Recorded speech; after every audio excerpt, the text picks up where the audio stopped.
सोच कर निकले थे घर से, रिश्तों को अपना बनाकर लौटेंगे। जिस रिश्ते की ओर देखा उलझा सा मिला। कैसे जोड़ लूं दिल को बेवजूद लम्हे से, धुंधली थी हर रिश्ते की तस्वीर। जिसको अपना समझा था जहाँ मिला वो तुझे से, आज दिल तड़प तड़प कर पूछ रहा है ये कैसे रिश्ते। रिश्ते कुछ अधूरे से, रिश्ते कुछ अधूरे से।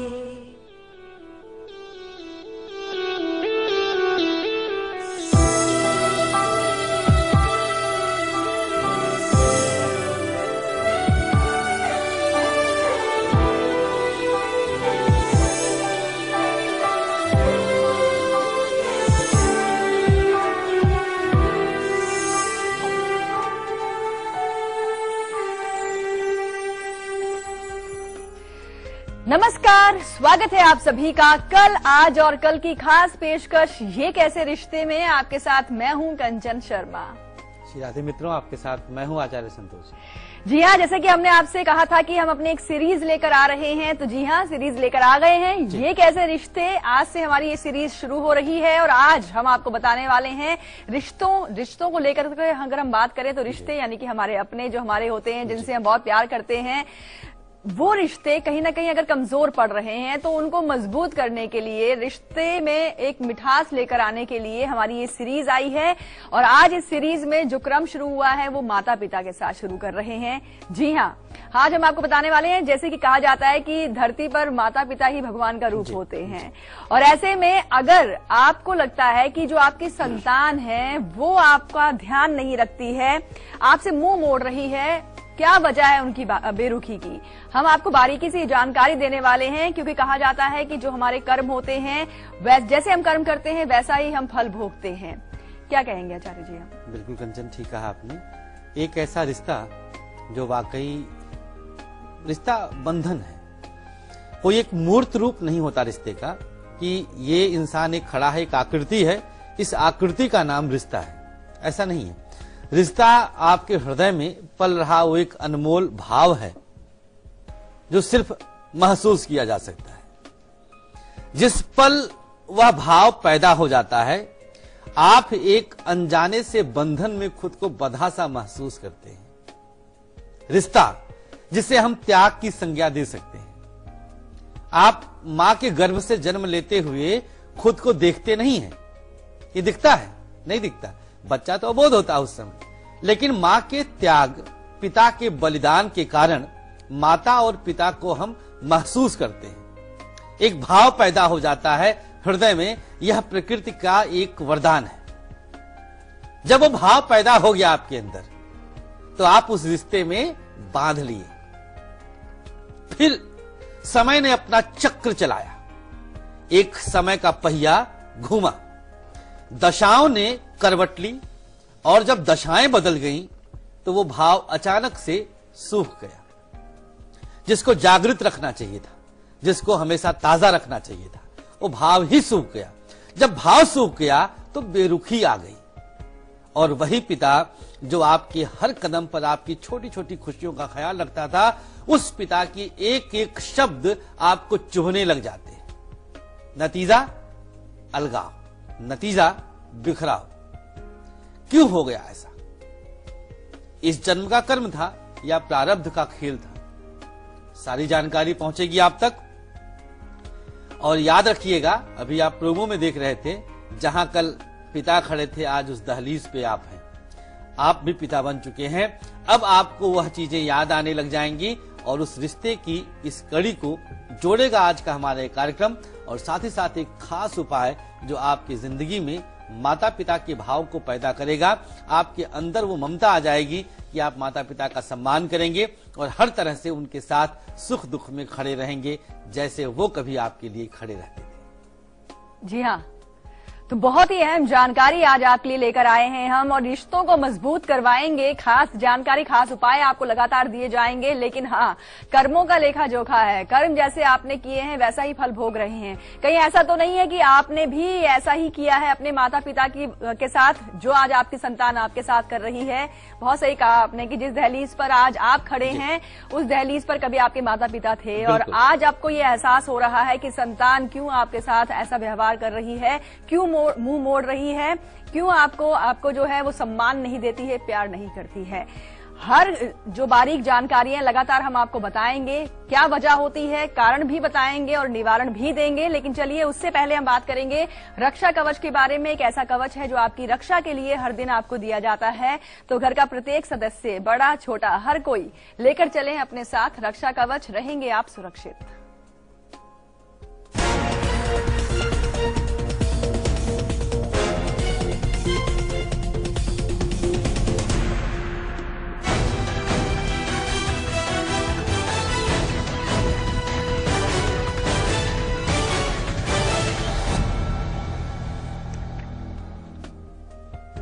चलिए, आज का रक्षा कवच ले लीजिए। 3 गेहूं के दाने उल्टे हाथ में लेकर के बड़ों के चरणों को ध्यान में रख करके अपने मुख में ग्रहण कर लें।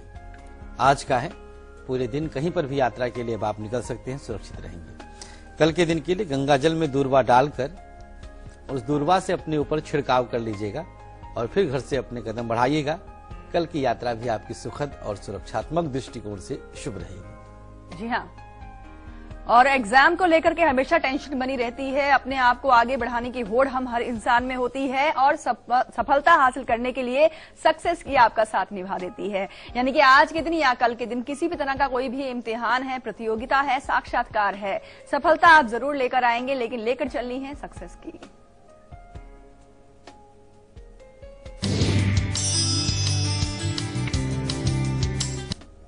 आज के लिए आपको अगर कहीं इंटरव्यू देने जाना है, परीक्षा देने जाना है, तो कुमकुम का टीका उल्टे कान के पास लगाकर फिर आप निकलिएगा।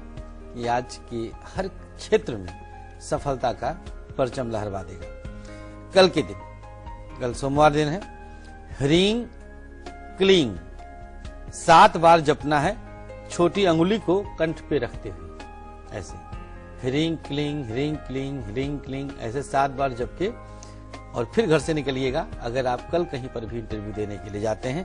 ये दोनों प्रयोग बेहद आसान। प्रयास हमारा यही रहता है कि प्रयोग ऐसा बताएं कि मजबूरी में भी आपको करना पड़ जाए तो आप हंसते हंसते कर लें, क्योंकि यकीनन इसमें बेहद शक्ति रहेगा। जी हाँ, और अगर आप सही फैसला नहीं ले पाते हैं, 1000 बार सोचते हैं क्या करें क्या ना करें, यानी कश्मकश में फंस ही जाते हैं, तो आप सही निर्णय आप ले पाएं, इसके लिए किचन पिटारा आपकी मदद करेगा। ये किचन पिटारा बस थोड़ी देर में खुलने वाला है, और उसके अलावा बिल्कुल लकी अक्षर भी आप ही के पास है। कंचन, लकी अक्षर आप देखिए देने वाले हैं, दे देते हैं। आप कहिए तो सही। हम तो तैयार रहते हैं, हमारा प्रयास रहता है। मित्रों देखिए, हम इनके द्वारा चल रहे हैं, जैसे जैसे ये कहती जाएगी हम आप सबको सब कुछ देते जाएंगे, बस इंतजार आपका रहता है। नहीं, वक्त का पहिया चल रहा है, और ऐसे में लकी अक्षर भी आपके पास पहुंचने ही वाला है। लेकिन हाँ, आज का विषय बेहद ही खास है, रिश्ते। यानी कि ये कैसे रिश्ते की जो हमारी सीरीज शुरू हुई है, आज हम बात कर रहे हैं उन माता पिता के दुख के बारे में जो अपने संतान से कहीं ना कहीं दुखी हो चुकी है, कहीं ना कहीं पीड़ित है और तड़प रही है कि उनके संतान का प्यार उनको मिल क्यों नहीं रहा है। जी हाँ, बुढ़ापे में आचार्य जी अगर हम बात करें तो सबसे ज्यादा सहारे की आवश्यकता बुढ़ापे में ही होती है संतान की, माता पिता को। और इस बुढ़ापे का जो सहारा है, उनकी संतान अगर उनका साथ छोड़ दे तो यकीनन ये बहुत ही दुख की बात है, दुख की घड़ी होती है। जी हाँ, और ऐसे में क्या वजह होती है, अगर हम बात करें कि बुढ़ापे के इस पड़ाव में क्यों बच्चे अपना जो है उनका साथ नहीं देते हैं, क्या पूर्व जन्म भी इसके लिए और इस जन्म का भी लेखा जोखा चल रहा है साथ में, जिसकी वजह से ऐसा होता है? बिल्कुल, देखिए एक निगाह डालते हैं हम इस विषय पर जी कि कब का कर्म था जो इस प्रकार से संतान आपको प्राप्त हुई। दोनों चीजें हम बताते हैं। पिछले जन्म का भी कर्म था, वाकई इसमें प्रारब्ध का खेल होता है, इसमें दो राय नहीं, और इस जन्म के कर्म भी इसके लिए प्रभावी रूप से जिम्मेदार होते हैं कि संतान आपको तिरस्कृत करे, आपको धिक्कार दे, आपको वृद्धाश्रम में जाकर के छोड़ आए। तैयार रहिएगा, अगर आप छोड़ने के लिए मन बना रहे हैं तो आप भी छूटने के लिए तैयार रहिएगा कि आपको भी कोई छोड़ेगा। आप ही का बच्चा, आप ही का। नीचे एक लाइन चल रही है, आप देख रहे होंगे कि खून का रंग क्यों पड़ गया फीका। वाकई ब्लड उसी का है जो पिता है वही आपके धमनियों में वह संचारित हो रहा है। कर्मों के आधार पर हम बताते हैं, देखिए पूर्व जन्म में अगर आपने गौ माता को सताया हो, कई बार गौ हत्या का भी दोष लग जाता है किसी किसी पर, तो यह हमारे परंपराओं में आया है कि अगर इस प्रकार से आप सोचिए, अगर खूंटे पे बधी बधी गाय दिवंगत हो जाए तो भी गौ हत्या का दोष मान्य होता है। यह हमारी भारतीय संस्कृति है। पूर्व जन्म में भाई का हक मारा हो तो मंगल आपका दूषित होगा और निश्चित रूप से आपके माता पिता के साथ आपके संबंध अच्छे नहीं रहेंगे। आपका बच्चा पूरी तरह से आपको तिरस्कृत करेगा।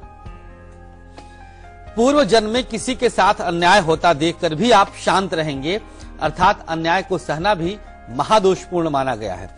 बृहस्पति इसमें पीड़ित होगा, आपके विवेक को वह खा जाएगा। हर एक कर्म के साथ एक ग्रह का ग्रहीय फल जुड़ा हुआ है। पूर्व जन्म में पिता के साथ अभद्र व्यवहार भी इस जन्म में आपके लिए संतान के द्वारा अभद्र व्यवहार को जन्म दिलवा देगा। सब एक पॉइंट देखते जाइए। यदि आपने अपने पितरों का पिंडदान पूर्व जन्म में ढंग से नहीं किया है तो यह 7 पीढ़ियों तक संतान से संबंधित कष्ट देता है। पितृ का अतृप्त रहना संतान के द्वारा आपको नुकसान देता है। किसी नारी का अपमान करना या उसका हक मारना भी संतान के द्वारा आपको तिरस्कार दिलवा देता है। संतान आपको पूरी तरह से अपने आंखों से हटाना चाहेगी। संतान नहीं चाहेगी कि वह माता पिता के साथ रहे। अब बताते हैं कि इस जन्म में कुछ कर्म आप ऐसे क्या कर रहे हैं। माता पिता की आज्ञा की अवहेलना कर रहे हैं आप। पिता ने कहा कि भैया ये कर लो, कर लेंगे भी, देखा जाएगा। झपट लिया आपने, अब आप जवान हो गए भाई, मजबूती आ गई है। पिता सहम गए, पिता डर गए, ऐसी स्थिति। और तब जब सबसे अधिक आवश्यकता आपकी है, किसी ब्राह्मण का हक मारना। कोई मंदिर की जमीन आपके घर के बगल में है, आपने वहां पर दीवार बना लिया, हड़प लिया उसको। धन से किसी का हक मारना। संतान, ये समझिए ये सारी चीजें आपके पंचम भाव को, भाग्य को क्षीण कर रहा है। नवम से नवम पंचम भाव जो संतान का भाव होता है वो अगर क्षीण हो जाता है, भाग्य क्षरित हो जाता है, तो इस प्रकार का जन्म लेता है संतान। अपने द्वारा जानबूझ करके माता पिता का दिल दुखाया हो, आप स्क्रीन पे देखते जाइएगा, सब कुछ लिख के आ रहा है। कई तरह से दिल दुखा सकते हैं। पिताजी ने कहा बेटा 1 बजे तक न जगो, चैटिंग ना करो व्हाट्सएप और फेसबुक पे, मोबाइल रख दो, और आपने नहीं सुना। 3-3, 4-4 बजे रात तक आप करते रहे अपना दुष्कर्म।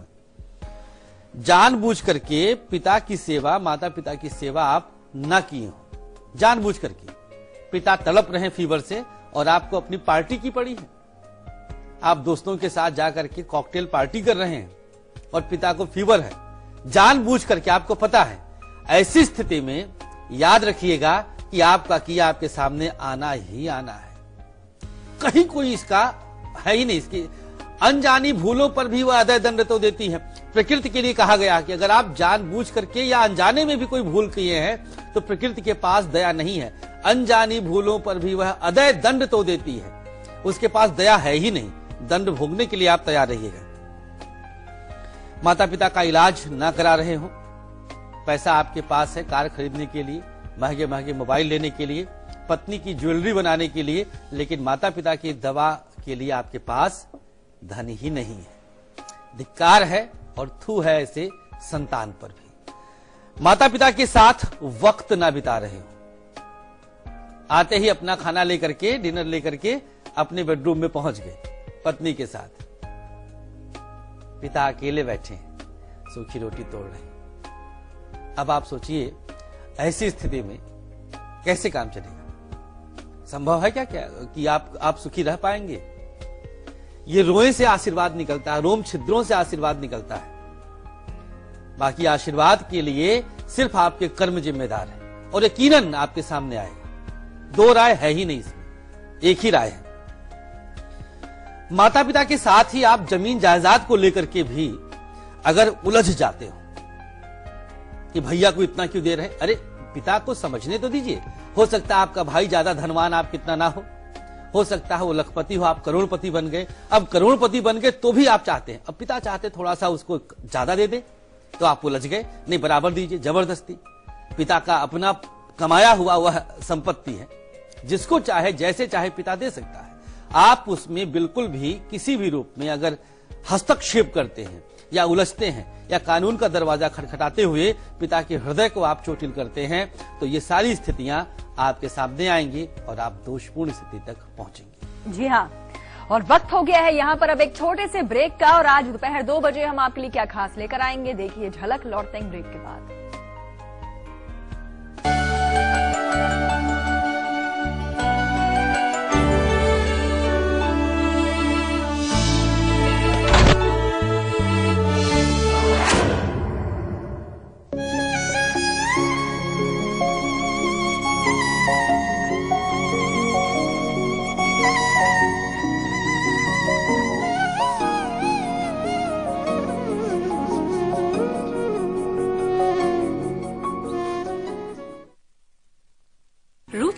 आयुर्वेदिक फेस क्रीम, इसमें है 12 खास आयुर्वेदिक जड़ी बूटियों का संतुलित मिश्रण। ये चेहरे की त्वचा में समाकर उसे अंदर से निखारे और अंदर से स्ट्रॉन्ग बनाए, ताकि चेहरा रहे रोशन और अंदर से हो पोषण। Roop Mantra ayurvedic face cream and face wash, ये कोई कॉस्मेटिक नहीं, आयुर्वेदिक औषधि है।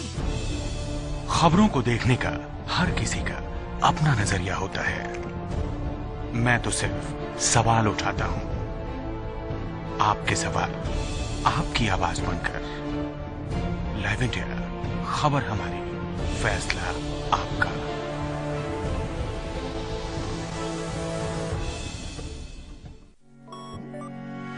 अब आप न्यूज के रहेंगे और भी ज्यादा करीब लाइव इंडिया ऐप के साथ। सिर्फ एक टच और आप हो जाएंगे न्यूज अपडेट, कभी भी कहीं भी।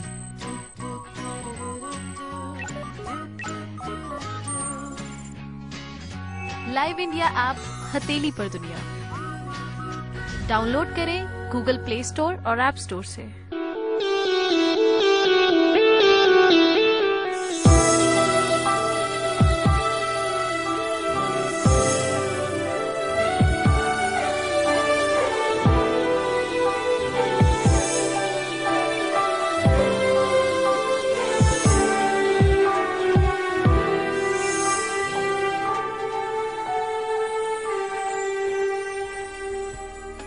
ब्रेक के बाद एक बार फिर से आप सभी का स्वागत है। आप देख रहे हैं कल, आज और कल की खास पेशकश, हमारी खास सीरीज ये कैसे रिश्ते।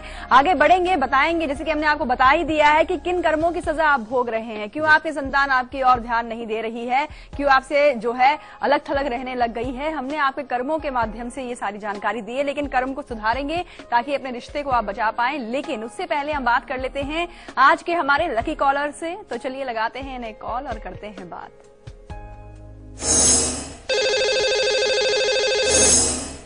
लकी कॉलर हमारे साथ फोन लाइन पर जुड़े हुए हैं। स्वागत है आपका शो में। अपना नाम और स्थान पहले बताएं आप। मैम, मेरा नाम प्रकाश चौरसिया है। आप मुंबई, डेट ऑफ बर्थ है 23 अगस्त 1997, प्लेस इन बिहार। अब मैं मुंबई से बोल रहा हूँ। मुझे पूछने का था कि मैं, आपका नाम एक बार स्पष्ट नहीं हुआ। प्रकाश हमें। Chaurasia. Prakash. Hello, Prakash Chaurasia ma'am. Prakash Chaurasia ji. Date of birth है 23 अगस्त 1997 जी। समय? सुबह के 4 बजे। और स्थान? स्थान इन बिहार। बिहार। पूछने का था मैम। एक बार फिर से हेलो। बताएं आप। प्रकाश जी, जन्म का हेलो। स्थान बताएं आप। बिहार मैम, बिहार। गोपालगंज बिहार। कहाँ पर? गोपालगंज। गोपालगंज बिहार। बिहार। जी प्रकाश जी, बधाई भी आपको, लकी कॉलर हैं आप। चलिए बताइए क्या सवाल है आपका। मैम, मेरे को ये पूछने का था कि मैं पढ़ाई तो किया PSCBD का, और इसके टाइम मतलब ध्यान नहीं लग रहा था मेरा, पढ़ाई में ध्यान और नहीं आज लगा पाते। एग्जाम है। चलिए बताते आज हैं। एग्जाम है इनका। अच्छा, आज परीक्षा भी है। हाँ मैम। चलिए भाद्रपद कृष्ण षष्ठी तिथि, अश्विनी नक्षत्र, शनिवार का दिन है। कर्क लग्न आपका है और राशि आपकी मेष है। कुंडली आपकी बहुत पीड़ित है प्रकाश जी। बृहस्पति आपके कुंडली में 7वें घर में नीच राशि में बैठे हैं। मंगल अपने से द्वादश चले गए हैं, शिक्षाहीन योग बना दिए। सूर्य राहु एक साथ बैठे हैं जो कि ग्रहण योग बना रहे हैं। अब तीनों दोष एक साथ आपके जीवन में आ गए हैं। परीक्षा की शुभकामनाएं हमारी तरफ से। वैसे पास हो जाएं ये हम सिर्फ प्रार्थना कर सकते हैं, लेकिन जैसा किया होगा शिक्षा वो तो सामने आएगा। सक्सेस की करके जाइएगा, उम्मीद बहुत कम है, लेकिन फिर भी आप मेहनत के साथ कदम बढ़ाइएगा। राहु के लिए गौमूत्र का सेवन प्रकाश चौरसिया जी आप जरूर करिएगा, और पूर्णिमा का व्रत भी कर लीजिए, जिससे आपको जीवन में आपके आत्मबल की कमी ना महसूस हो, आप आत्मबल के साथ कदम बढ़ाइए। जी हाँ, और एक बार फिर से शुभकामनाएं और all the best for your exam. अच्छे से करके आइएगा और जो उपाय बताए गए हैं उन्हें आप जरूर कीजिएगा। प्रकाश, फिलहाल बढ़ते हैं आगे, और जो आज का विषय है, आइए, कहा जाता है, कहावत है कि बोया पेड़ बबूल का तो आम कहां से खाएंगे। जी हाँ, यानी कि अगर अब आपकी धुंधली तस्वीर कहीं ना कहीं साफ हो रही होगी, आपको ये समझ आ ही रहा होगा कि कभी ना कभी आपने किसी के साथ बुरा किया है, अपने माता पिता के साथ जो है उनकी अवहेलना की है। यही वजह है कि आज जो आपकी संतान है वो आपको इस तरह से दुत्कार रही है। कहीं ना कहीं खून का जो रंग है वो फीका पड़ता जा रहा है। कर्मों के बारे में हमने आपको जानकारी दी, लेकिन अब इन कर्मों को सुधारना है आपको, ताकि आपका जो रिश्ता है आप बचा पाए, आपकी संतान जो है वो सुधर जाए। क्या उपाय बताएंगे? बिल्कुल, वाकई ये उपाय ही है। अगर हम अपने कर्म को सुधार लें तो शायद कभी जीवन में किसी प्रकार के उपचार और प्रयोग की आवश्यकता ना हो। कुछ भोग होता है, मानता हूं मैं। आप खराब खाएंगे तो आप बीमार पड़ेंगे, अच्छा खाएंगे तो बीमार क्यों पड़ेंगे आप, दवाओं की आवश्यकता नहीं पड़ेगी। तो कर्म सुधार लें, जिससे बाद में फालतू के उपायों के चक्करों में आप ना पड़े, कुछ जगहों पर छोड़ करके। चलिए, नंबर 1, माता पिता का सम्मान आज अभी इसी क्षण से आप आरंभ कर दीजिए। शास्त्र कहता है, पुत्रम सवैह यह प्रणोति पितरम सुचरितैः। पुत्र वही है जो सुंदर चरित्र से अपने पिता को यह प्रणोति अर्थात प्रसन्न करे।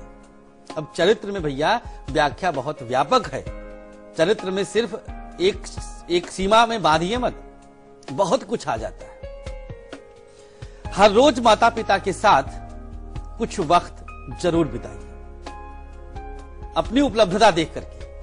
आवश्यक नहीं है कि आप 10-10 घंटे बैठे, 10 सेकंड बैठ जाइए। उनके रूम में एक बार जाइए, एक बार पूछें, पापा कैसे हैं, मम्मी कैसी हैं आप, कैसा रहा आज का दिन, कैसे बीता। बहुत अच्छा लगेगा उनको। बस ये चंद सेकंड जो आप पहुंच गए ऑफिस से आते ही, दे गया उनको, सब कुछ दे गया। माता पिता से दूर हो तो फोन पर नियमतः बात जरूर करिए। 5 सेकंड, 10 सेकंड, जितनी आपकी क्षमता है। गाड़ी में बैठ करके जो अंग्रेजी न्यूज़पेपर ऐसे टांग करके पढ़ते हैं आप, रईस दिखाने के लिए, कुछ नहीं है, सब यहीं रह जाएगा। जबरदस्ती उतनी देर आप पिता के साथ सुख दुख साझा करिए, कुछ पुरानी यादों को ताजा करिए, कुछ बताएं अपने विषय में, कुछ पूछें उनके बारे में। रविवार को माता पिता को कुछ गिफ्ट जरूर दीजिए, जिससे आपका सूर्य मजबूत होने लग जाए और जो दोष आपके जीवन का था वह दूर होने लग जाए। हर महीने माता पिता को कुछ धन भी आपको देना है, अपनी कमाई से, अपनी क्षमता के अनुसार। 10,000 भी तनख्वाह आपकी है तो 200 रुपए पिताजी के आप अकाउंट में डाल दीजिए। अगर पिता दूर है, पास हैं तो लिफाफे में करके उनके चरणों पे रख दीजिएगा, अच्छा लगेगा। माता पिता के सामने भाई बहन से अलग ना हो, सेपरेट ना हो, नहीं तो पिता का हृदय उसी क्षण छलनी हो जाता है कि उनके सामने ही उनके बच्चे अलग होने लग गए हैं, चूल्हा अलग कर दिया है। किसी दिन भाई के साथ पिताजी खाना खा रहे हैं तो किसी दिन आपके साथ खाना खा रहे हैं।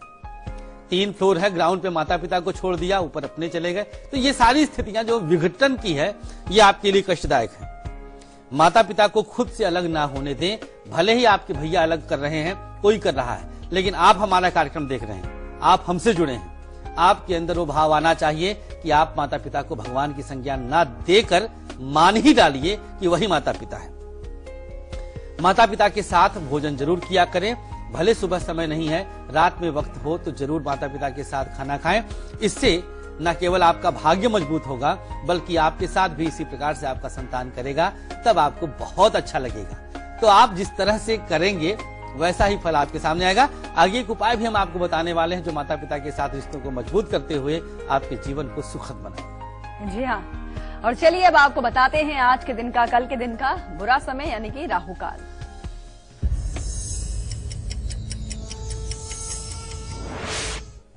आज के राहु काल का समय है शाम को 4:30 से लेकर 6 बजे तक। इस बीच किसी भी तरह के शुभ काम से अपने आप को रोकना होता है। कल का राहु काल रहेगा, स्क्रीन पे देखिएगा, 7:30 से 9 बजे तक। ये प्रातः काल का समय है, इसमें भी आप कोई भी शुभ काम ना करें तो बेहतर है। जी हाँ, और जान लेते हैं अब शुभ समय यानी कि गुलिक काल।